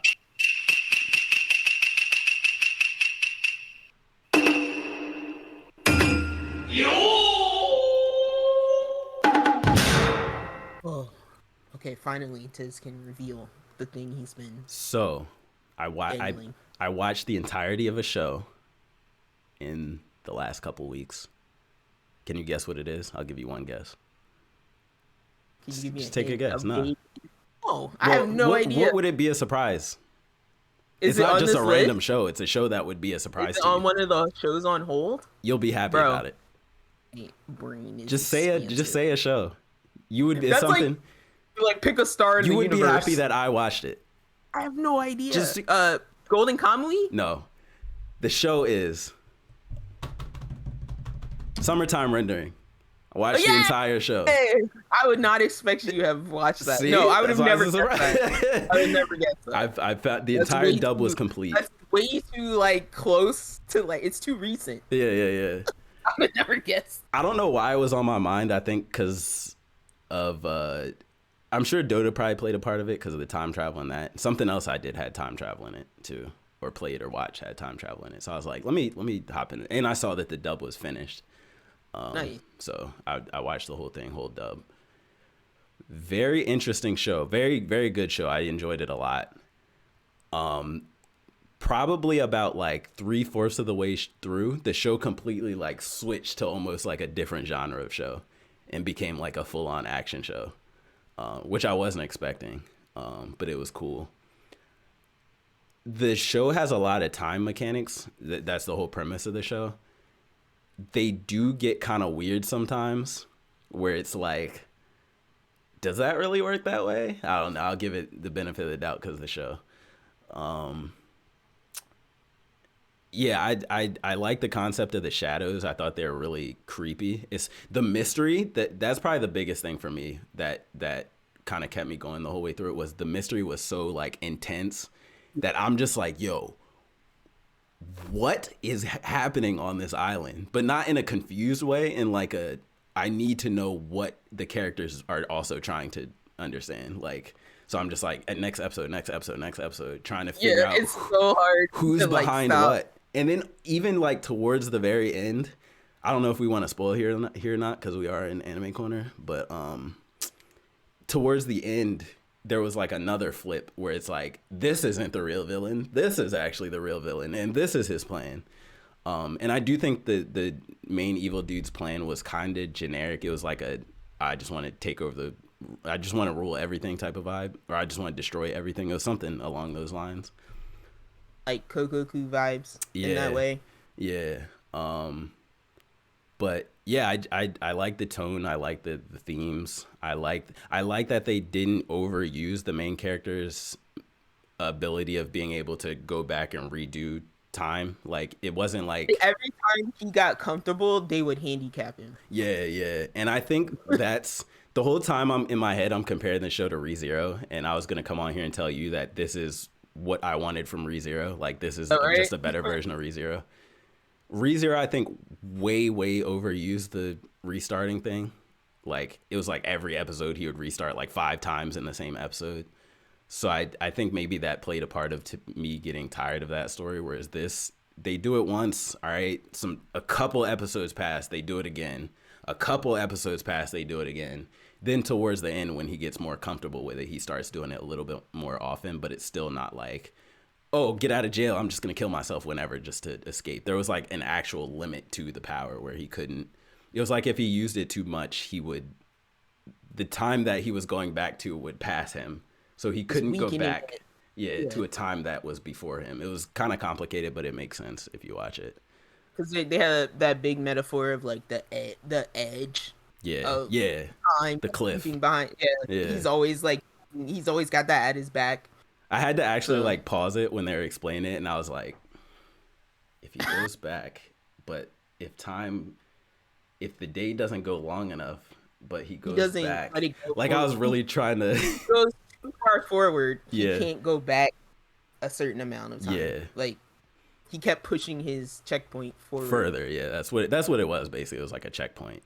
But he didn't have control over it. Somebody would die, and it's like, if they died in the wrong checkpoint, he can't bring them back. And I really like that it seemed like they were doing a thing where when he would go back and he would do something different based off what he learned, it seemed like that doing something different altered things. Also, the main villain also had the same power as him, but there was always something he didn't account for. Like, he'd be like, oh, I lived this already, so everything's going to go as planned. Something goes left, and he's like, oh, crap, that wasn't supposed to happen because it didn't happen last time. Now I got to figure that out. That's what I appreciated. I hinted at before. I'm like, the villain catches aren't quick. Yeah. Sometimes before. Yeah. Yeah. And he would just be like, oh, this is not going to work for you this time. And your main character's like, ah. Because I remember that one, if you remember, the one scene that sticks in my head is when they're all gathered in that gym. Mm-hmm. And he's kind of gotten everybody caught up to what's going on. Yo, and they think it's going to go a certain way.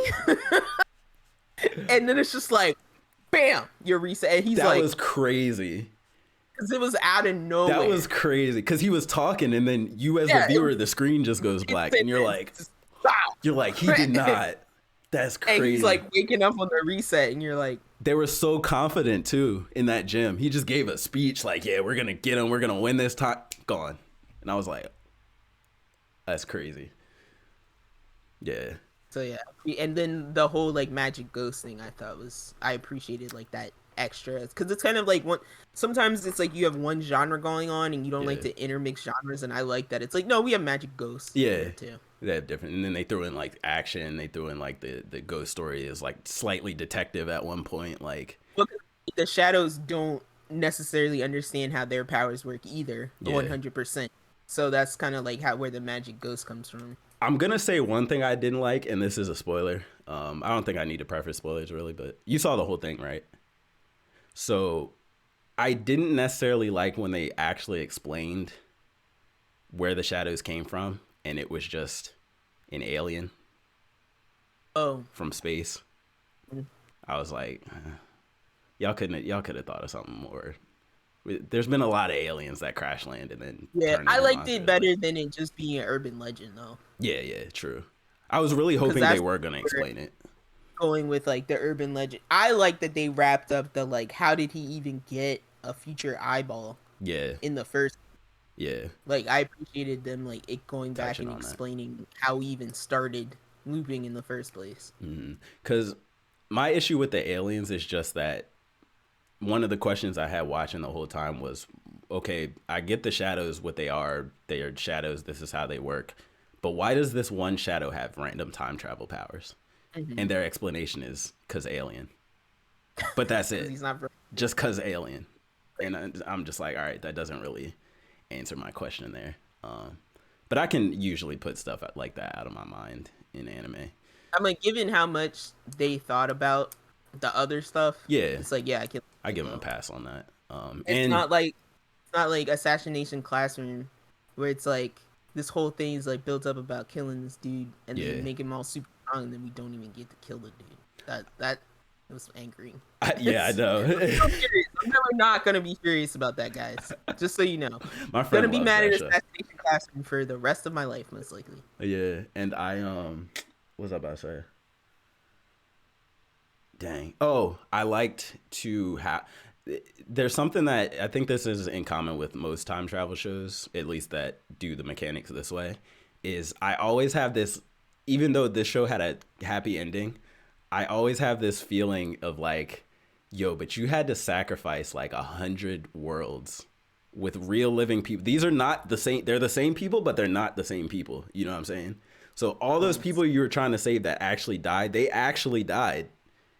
And like, yeah, you're in this good version of the world now, but all those people still actually died. Like all those versions of the world are somewhere spun off in like a horrible, everybody's dead and sad, and they're just there without you, and you're here living happy. Like I always think about that with shows like this. It's weird. Look, and the Multiverse of Madness movie, Doctor Strange movie, messed me up because I've been having really messed up dreams lately, and I'm movie. Like, there are a lot of universes where I am running from stuff, and I don't like it. I was like, I think that's scary. Yeah, so like, honestly, there are a lot of universes where things are not going well for my character. And it just makes me think, I'm like, yo, time travel is like actually like a really selfish, because you're never like, actually saving anybody. All those times that he was just like, yeah, like you're just all you're doing when you do that is making the world good for you. But all those worlds you're leaving, they're desolate. They're beat. Well, and if you want to even expand it further, you can say good for you, but it's like your specific conscience that's able to transcend bodies. Yeah. Like your body is still what happens to your body? Yeah. It's just dead. You're just dead now in that universe. Like, it's crazy. But yeah, it was cool. I enjoyed it. It was one of those where I like, from the second I started the first episode, I just kept thinking about the next episode, and like, it makes you wonder how like Black Summoner, or what's that other trash that we had to like sit through, and it's like, why can't I get it looks like they're holding this for some kind of release over here, but it's like, it makes you wonder like, why does that other stuff slip through, and then they're region locking this from us. It's gonna come to Hulu. I don't know how. So what's like how do shows typically come out on Hulu? Do they do it in chunks? Do they do the whole thing? Do weekly. They usually are like if you went on to Chainsaw Man was coming out weekly. Yeah, it was an episode of. I was watching that weekly. Yeah. So Hulu doesn't usually drop. They don't drop chunks. I'm glad I did not wait then, because 25 episodes watching week to week. That would have been hard. It week to week That up would have been until hard. 17, I think. Oh my and God. then after that, I think I let it finish. But yeah, I was watching it week to week. That's tough. For a while. That's it was tough. good. It is good. No, it is good. I get it. I'm just like, that'd be hard though. But yeah. Well, I mean, we're doing it with My Hero right now. We are. That break last week was sad. I was like, no, it's the holidays. I forgot. Yeah, a break and then come back to a partial recap, a 0.5 episode. Half episode. Don't even get me started because I got on there yesterday. Was like, this is a recap. Yeah. You gonna give me like a combined 6 minutes of new We content. just watched this two weeks ago. Like, you don't got to recap it already, guys. And I'm like, guys, it's on a streaming service. Like, I've probably already rewatched it. Yeah. You don't need to recap it. Yeah. They're right. Their artist needed a break. That's what that was. A little easy week. Because I was just like, man. Yeah. No progression. But that's what you said. Like you said before, what's gonna be left? It's like, yeah, we need to see the fallout. And I love one thing I do love that they did about this recap though is they were like 3 minutes into the operation. Should we just go to My Hero now? Should we just? Oh well, sorry. No, we can. Yeah, I'm done on Summertime. I'm glad you enjoyed it though. It was good. Thought that was a nice little treat out of nowhere. 25 episodes too. Perfect length. Yeah. I like the 50 episode runs, but yeah, for that story it worked. Yeah. So yeah, My Hero. My Hero was. What was after the recap? the part I really want to talk about is the ending. Midnight dead. Yes. She is. You think she's hard dead? You're asking. Because they were crying. They were crying pretty hard. Can Eri revive the dead? Is the question. Oh. No, she can't. She can revive the dead. Why is Night Eye still dead? Yeah, that's true. So yeah, I think Midnight is probably dead. I think she's probably dead. She was laying there on that ground in the woods, like it was like nighttime by the time they found her. She was there like all day. They kept showing that crinkled fan, paper thin mask. Oh yeah. It was like ripped on the side. I'm like, stop showing that. I'm like, what? And then they finally showed like her hand. Yeah. And then I was like, oh, because I'm like, you showing me a mask in the grass is not telling me anything. That's the foreshadowing. That's like, okay, guys, brace yourselves. That's what the mask is. That's what that is. Sorry. I don't mean to be mean, but I'm just like, some characters, I'm like, they haven't made as much of an impression on us as other characters. Oh, I would say I don't care that much that she's dead. Like, I'm sorry, she wasn't my teacher. Cresto got wiped hard. That's what I wanted to talk to you about. Nobody's crying about Crest. They put up the memorial of all the characters that Shigaraki himself killed. Yeah. It was a screen full of characters. Yeah. Chief of the characters you don't know, except for Crest. I was like, yo, he killed half of the heroes himself. You noticed there was a guy in the bottom left that looked like oh my god, I can't believe I'm forgetting his name. Kakashi. Nuh-uh, really? I was like, is there a My Hero Kakashi at the bottom? No. He had like the My Hero, not My Hero. He had like the Naruto headband. He was a ninja. He had the white hair that went out like that. He was Edshot's pupil. Or it's his like, yo, they got or something. Kakashi was one of the fallen. Oh no, they just offed him before we even met him. They said who's the character from Class B? They actually mentioned the wind guy. No. I'm sorry, not Class B. Majesty. I was like, dang, we just met Majesty. Majesty was the wizard guy. He died? Yeah, they showed. Bro, he was floating everybody around like 2 episodes ago. His crumpled costume and a blood splat. Oh my god! He actually looked dead. Did he just get stepped on by Makia or something? Wasn't he there floating everybody around in the air? He got them out, and I think he got like splatted. Probably, bro. It looked like twice. It looked like twice, minus the body. It's just his clothes and blood. Jesus Christ! Oh yeah, rip. I was like, R.I.P. character I barely got to get interested in. I know. He had a cool little power. I know. I was like, he's a wizard. Yeah. Like, I want to be a wizard, dude. Oh man, jeez. R.I.P. Crest. Yeah, R.I.P. R.I.P. all those nameless heroes we never met. And we gotta confirm, because I don't think it wasn't clear to me at least, but part of what Dabi did was make it so that nobody trusts Endeavor now. Did you catch that one of the NPCs. I'm gonna call them NPCs. I don't know what else to call them. Bot. One of the one bots. of the street people that were just walking around, like they called him Indy. They were like, poor Indy. No, I'm gonna call him Daddy Dever. Daddy Dever. I noticed the ones that were talking crap, the ones that were like, "Oh, he better explain himself soon." I was like, "No, he just fought, he just saved you guys. What are you talking about?" They said Dobby sucks, and then they were like, "Poor Indy, what's he gonna do now?" Poor like, y'all Indy. calling him Indy? He's one of them kids like Hawks was that walk around with the Endeavor action figure. I want that plush, y'all. If anyone cares, Endeavor plush. I'll keep it every night and put it right next to me. Put it on, put it in the background. I love Endeavor. That's funny. Oh man, yeah, that was sad seeing everybody wheeled out on the tables. It was, yeah. It's just nothing but casualties. And then Deku's like, we're not even in the report. That's what I'm most curious about. In the report. Yeah, I wanted to see Deku's recovery. I want to see his interaction with Heal Girl when he comes back, like arms and legs. I don't need her. Is she gonna heal him? Is she not gonna heal him? I don't need no lectures. This is not the time for lectures. Is she gonna heal him, or is Eri gonna heal him? This is a completely, or is Eri gonna like be strapped on to Heal Girl? Just juicing her up. She did say she was never gonna heal him, and she said, "This is your last time. Not healing you again." Circumstances. There's an exception. When Gigantomachia swats you, I think you get like a get a pass, extra shot, get a heal pass, you get a pass, get extra health pass, spotted like health pass. Yeah. Yo, can we talk about the foreshadowing at the very end though? Because they keep doing this, and it makes me mad. What? Do you remember what the foreshadowing was? It was very. Was it before or after the credits? It was before the credits. Yeah. Give me a second.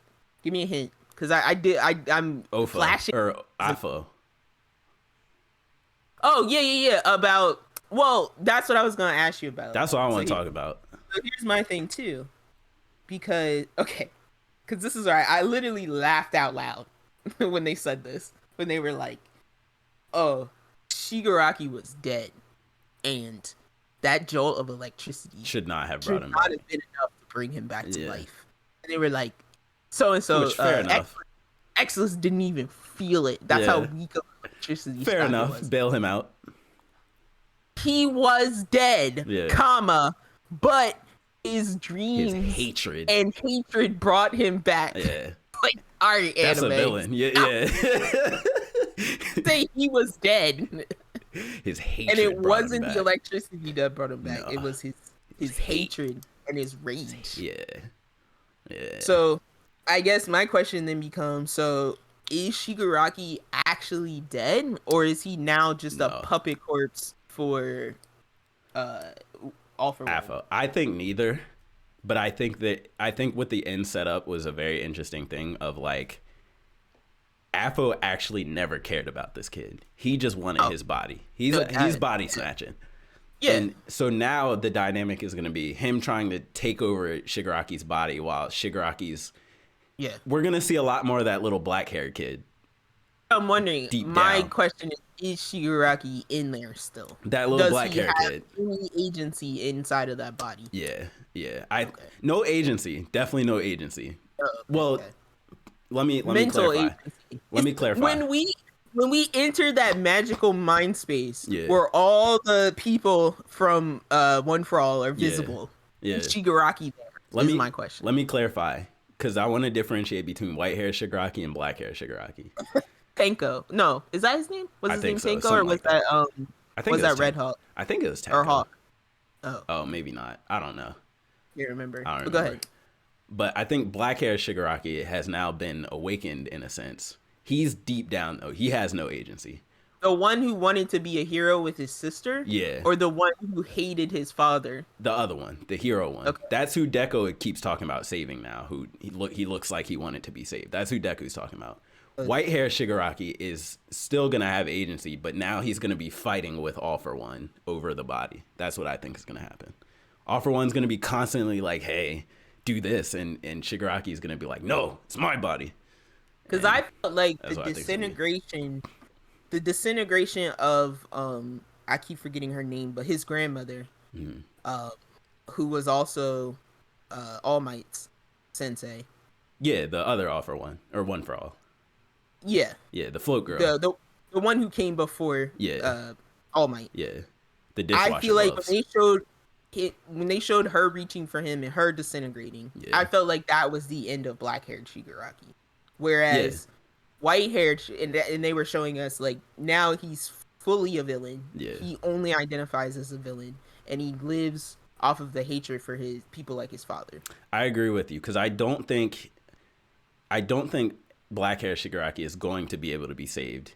Even if it comes down to, like, you know how in anime they'll have like the final battle, and then at the very end on the villain's deathbed he realizes that he was wrong. I think that might happen, but he's still gonna be like, I've done way too much, like I'm evil, I can't go back. I think that's what it's gonna end up being. No, I think Shigaraki's going in the ground with that statement of like the reason we have heroes and villains is because you don't understand. Yeah, I think he's going in the ground on that. I think so too. Yeah, I think he's gonna die a villain because I think part of Deku's growth is gonna be that there's not always that child there to save. Yeah, he's gotta let him go. And then the other thing that was interesting, it was the very last line of the episode. All for One is like, "Nomus, now come free my real body." Mm-hmm. Is he getting out of that jail? Well, that's why I was like, when I saw it, I was like, oh, damn. I was like, I thought he was dead. I was like, he's still alive. He's just been in that straitjacket in that white room the whole time. He's possessing people now from distance. He's just in his jail cell chilling. Oh, yeah. Plotting. You saw what this episode's name was Hellish Hell. Mm-hmm. And then I think the next episode's name is Tartarus, which is literally like another layer of hell. The place of evil. Yeah. Like when you watch Sinbad, Tartarus is like the end of the world, the edge of the world. Yeah. So yeah, I think we're due for some darkness after. I also really enjoy the new intro because it shows. I think that's Deku's new outfit. It's like all tattered and stuff. I was like, I don't like swinging like Spider-Man. I was like, take that backpack off. You ain't going on no journey. I was like, where you going, Deku? You're not leaving the city right now. Scarf off. Take that backpack off. Where you going? I was like, I don't need the like Sasuke run away. Yeah. Get dark. I don't need that for Deku. Right? Like I don't need that arc. No, I don't think he's gonna go dark. Okay. I think his clothes are just beat up. Dark, but like I don't need him to go off and become like you still haven't watched Monster, right? Not yet. It just got put on Netflix. I'm gonna watch it. Yeah. I'm like, I don't need the part, like, I'm forgetting the main character's name right now, but where he like grows his hair out. Sebastian, isn't it Johann Sebastian or something? That's the villain. Oh, okay. I mean the doctor. The doctor who saves his life originally. Got you. I'm like, he goes through a period where he grows his hair out and he wears a trench coat and he's walking around with a sniper rifle. We might get that. I don't need that Deku. Just flinging around, black whipping people. And I don't need everybody to dress like Stain every time they go off on like their own personal journey. Stain should be like. They can't help that their clothes get tattered. There's no resources to fix the tattered clothes right now. No, he could. He's like, all y'all copying me. They are. Spinner. Can I get like a 2-second cameo of Stain just in jail? I just want to see that. Not giving a crap about any of this. Yeah, I just want to see what he's doing. He's running a prison somewhere. Yeah. He's running the whole prison wherever he's at. I just know. No, he's not. He's going bonkers insane. He's like Joker. He's alone insanity. He hates what the villains are doing out there without him. Yeah, he's in his straitjacket, like going to go against both sides. Yeah, he is. He definitely is. It's a paranormal league bullshit. What is this nonsense? You're not real villains. No, I'm the real. Back in my day, we had real villains. He's one of those back in my day. Cause I'm just like, I'm like, how you guys like shriveled up in front of him? Like Shigaraki was a million times worse than that. Especially now. And Twice is like, I'm interested to like, do we move on now? We not gonna be mentioning all these dead characters. Every once in a while they'll get mentioned. Are we gonna reshape the hero world? Because there's a lot of in My Hero. There's a lot of like oh, there's like this bravado of like the hero system and voting for the favorite moving heroes up and all that. Most popular agencies. Like, Yeah. what happens to all that? Man, did you? I also struggled, and I don't know if this is just my internal feelings or just because it's a show, but like, the scene where they show like, what's the name? Ochako and Fruki running around they're saving that girl. Yeah. And that dude is just having that crisis of like, it's helpless. It's pointless, like trying to rescue all these people from the rubble. He just and I'm breaks like, down, yeah. Yeah, like, but they show him, like, they show what's going on around him, and I'm like, bro, there's like 60 other heroes out here pulling people out of the rubble. Just keep pulling people out of the rubble. It's not like that, yeah. The like, hard part is that over. Moment, that moment should have been happening when Gigantomachia was like going through 18 cities. Yeah. Like, that's when he should have been having the all is lost moment. Not now when the danger is gone and your biggest enemy is that piece of rubble that's gonna fall on a kid in about 20 seconds. I think though that's a cool bit of like world building, because it's like, to me, what that tells me is anybody with a quirk can fill out an application and become a hero, as if it's a job. And some of these people don't want to be heroes, but they need income. You know what I'm saying? Like, to this guy, it might just be a job. Like, what did I sign up for? I did not think this was going to be like this. I get that, but that's my biggest issue with this show. Communication wise, is that they keep bringing that up. Right? They brought it up in the first season, but they don't show it to us. They only show us earnest heroes. The real heroes, They don't show us the heroes. We need a Stain spinoff where he's just murdering all of those heroes. Well, there is that, but like there is a spinoff called Vigilantes. But I'm like, I don't even think that's what that's about. I'm like, you guys they have to do a little bit better job, and they don't do it in the manga either. They just don't show what the regular hero is doing, like the regular court person, the working hero that is doing this for money. You know, because we're in school, and like, I feel like given all of the agency scenes we've seen, they could have shown us like during the stupid what's his name, Overhaul. We could have had a character there. I think because we had agency characters from the hero agencies, adults. We could have had a character there that was just doing it for the money. I think what it is they don't focus on it, but they'll just show it in the background. Like when we saw the Look Inside Endeavor's agency, we just see a bunch of people running around doing paperwork and stuff. But they never actually focus on them. Like, this is my job. This is what I do with my quirk. They're just like off in the background somewhere. And we just assume that they're a hero. They show you the leader of the agency who's super dedicated to it. And then you just assume that he's also hiring people that are super dedicated. So that's why I get a little mad, because I'm like, you're not showing us the other half. When you show us the professional side, you're not showing us the professionals who aren't like who don't like it. Yeah. Except for little one-off scenes like this where you just have to assume because it's a guy being like, well, this sucks. And, outside of that guy, that's about it. And Stain calling people out. They don't really do maybe Stain just killed them all. They're all dead. There are no more. But that's what I'm saying. Like, where were they before he killed them? No, I'm joking. They just don't address it. They don't. They really don't. Mad because I'm like, okay, it doesn't. None of our present heroes are feeling that way. So they kind of just play up the just the hero part of it. Like, this is a superhero. Like, that's what they play up. They don't really play up here's the normal person just working. Like Manuel, watering Aizawa's eyes. Like, he could have been having a moment of crisis, but we know, like, I want to run. But all he's got to do is pour water in this dude's eyes. But I'm doing it in the most dangerous spot on the planet now. They're all after this one guy. Like, so that's my only grumble. No, I feel that though. They could touch on that more. That would add some more depth. Would you like to catch us up? I know I'm not watching it, but would you like to tell us at all about your feelings about Bleach? Hard cliffhanger. They're continuing with the part 2. 12 episodes? This is just the world now, They announce a final season. This is the final arc. We're animating it. And then they cut it halfway and they're like, come back in a year. Thanks, Attack on Titan, for starting that trend. Which is very annoying. But no, other than that, though, being a huge disappointment that I gotta wait until like 2024 to keep watching. Part 1. Other than that, though, it's good. It's good. There's a lot of action still. Action Is every it their episode. fault or is it Evangelion's fault? No, it's Is not it Evangelion's doesn't fault. Evangelion have like 6 endings and then they just say like they come out with another ending and they go, this is another ending? Oh yeah, that's different though. That's not what's happening here. They just couldn't decide what the ending they wanted to be the real ending. That's a different thing than Years later we're gonna get another Evangelion ending. yeah. That's different though than this is the final season. Just kidding. Cliffhanger. Here's final season part 2. This is really the final season. Just kidding. Cliffhanger. Here's final season part 3. This is actually the final season. Wait. Just kidding. Cliffhanger.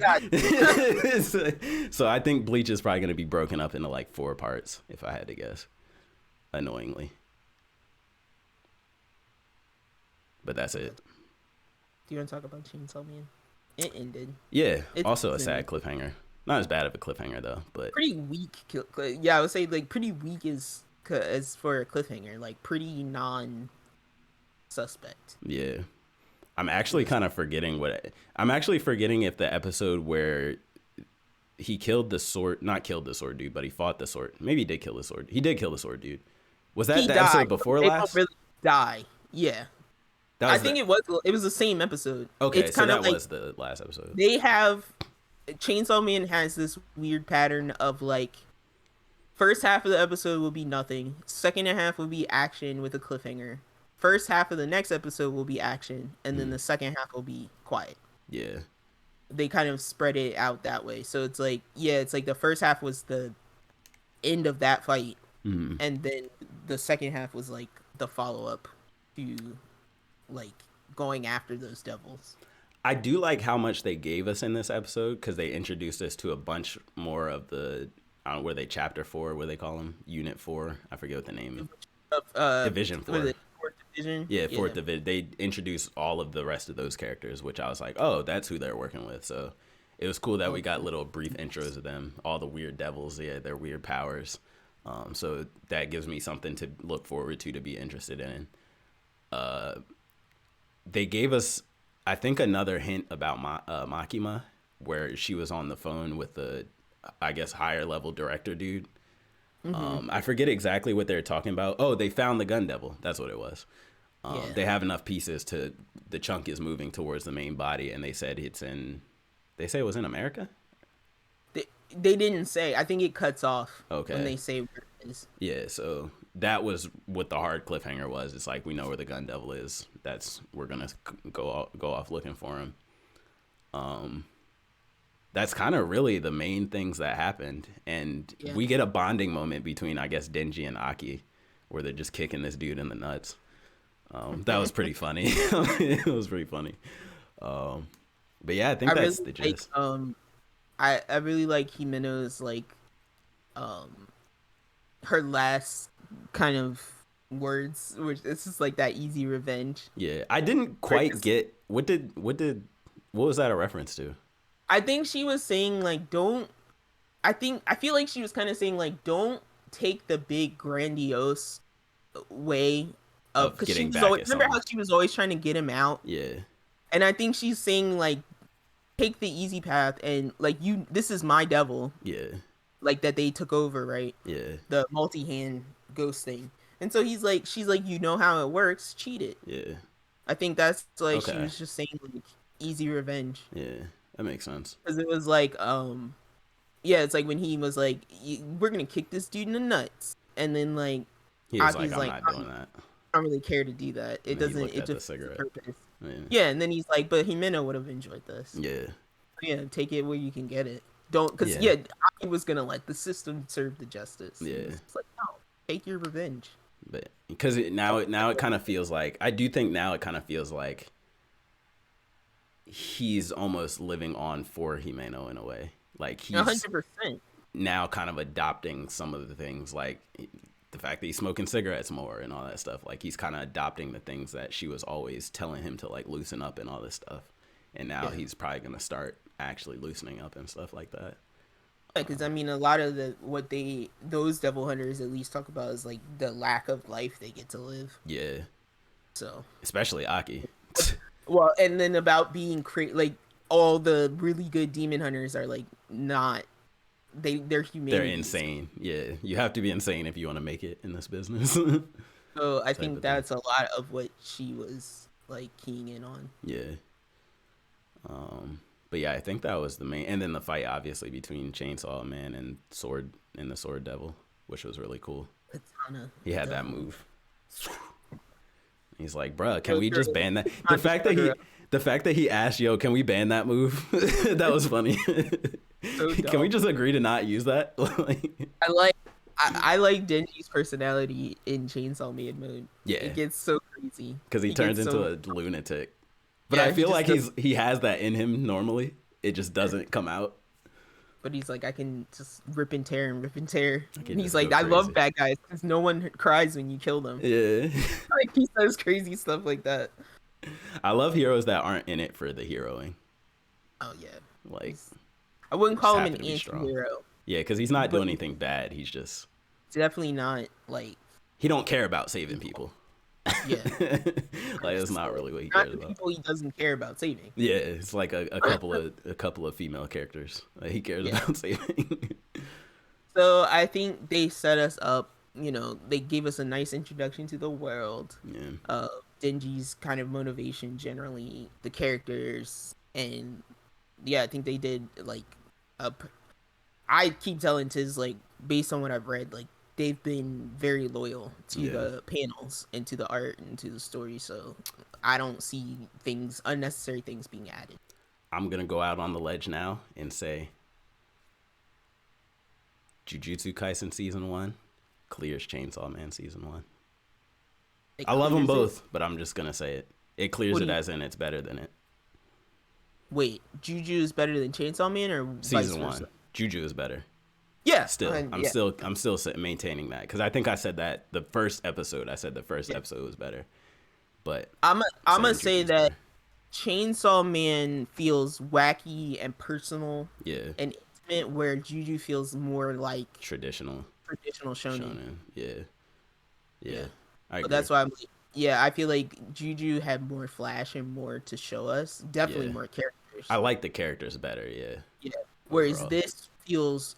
Where that feels more about that world, this feels more like it's Denji's story. Yeah, like a couple specific. I would say Denji, Aki, Makima, and Power is like this is them. Anybody else could die at any point in time. I feel like. So yeah, that's the only reason. That's the like biggest difference for me. But yeah, I think like while reading Chainsaw Man, I was like hungry for Jujutsu, and I'm glad that's coming back soon. Yeah.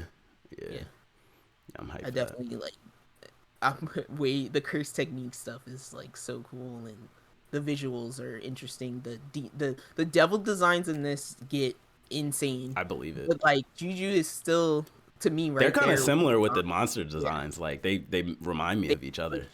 Those limits, and then the whole domain thing with Juju is like also pretty cool. It's like because there's gonna be some point with Juju where we get a domain of the week type of thing. Like, oh, here's this new villain, here's what his domain does. Here's this new villain, here's what his does. Like, so I'm like, they hold different places in my heart. Yeah.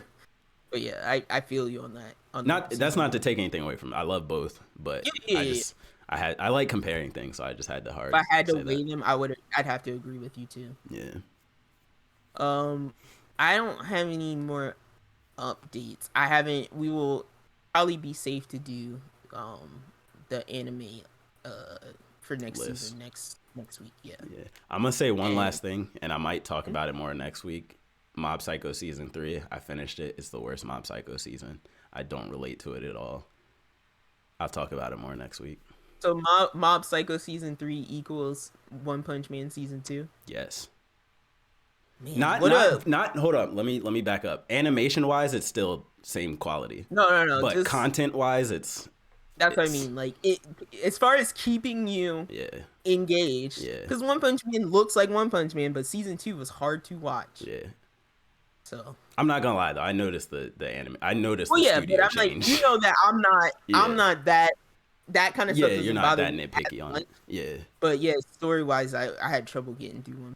Yeah. Sounds like season 3 of Mob is similar to that. Yeah.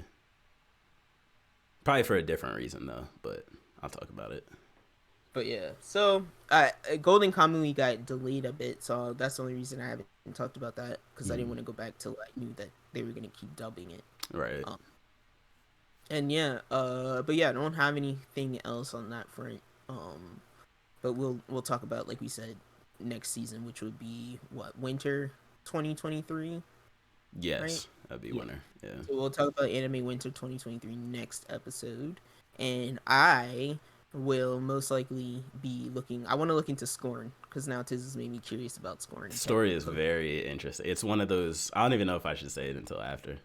I'm like, even though it grosses me Makes you out, think. I'm gonna try. Yeah, Makes I'm you gonna think. try and understand what's going on. Very philosophical, if you will. So, what about you, Tiz? What are you gonna do? I'm trying to hopefully beat God of War tonight. What else? Playing more Cross Duel. Probably gonna start. Throw more cards at people.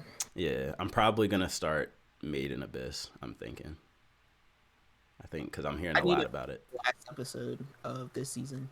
You stopped before the last episode? No, it's not that I stopped. They took a break. Oh, okay. Right? Before And the last then- episode? Yes, That's they took a weird. 1 week break before they aired the last episode, and I was waiting for K, but I'm not gonna. I don't have to wait for him now, so I'm gonna finish it, and then we can probably also talk about that, because Yeah. I would love to hear your opinion about the weirdness. I've been hearing a lot about this season. It is bonkers. Yeah. So, I'm ready. I want to know what you think. I'm ready. Because I'm very tempted to read and see what goes on after. I might have to watch a recap, though. Before Nah. I start it. You don't think so? Have you watched the movies? I did. It was a while ago, though. Well, why? If you feel like you need a recap, watch the third movie. Watch the Okay. Dawn, because that's the Deep stuff Soul. that happens right before Yeah. into. So Okay. just watch that, and you'll be caught up enough. Got you. Okay. Because those movies do a really good job of summarizing the story. Cool. Yeah, I'm going to check it out. So yeah, y'all, thank you for joining us for our first videotized episode. We'll be doing this all year, so we hope you enjoy it. Look out for shorts.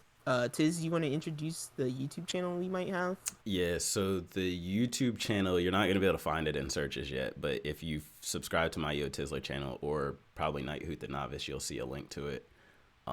It's Clash the Sibling Rivalry Podcast, or you can do youtube.com/SR Clash. That's how the new YouTube tags work. So yeah, and there's going to be clips. I'm posting them on there. Our TikTok is SR_Clash_pod.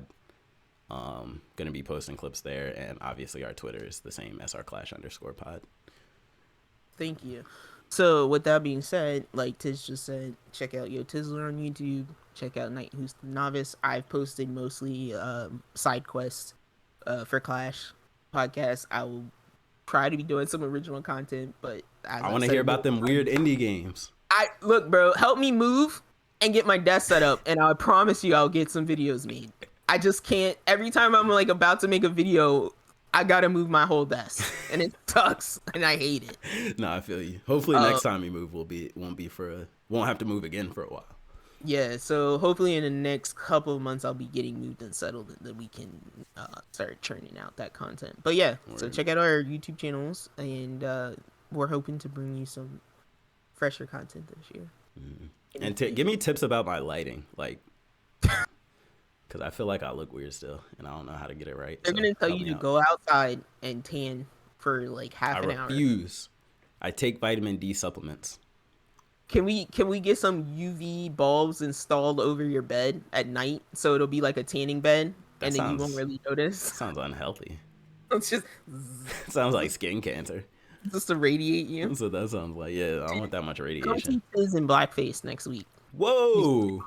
You're white. I mean, you're black, so it's not offensive. It's not offensive if you just paint your face black. I don't know if I'm trying to take that risk, to be honest. The biggest controversy, like this white guy. Yeah, somebody's gonna out of context me, and then somebody's gonna be like, guys, he's actually." I have to show my hair more for y'all to know that I'm actually black. No, that doesn't even count anymore, because mad white. No, people you gotta look at the texture though. You can tell from the white people's dreads look like that.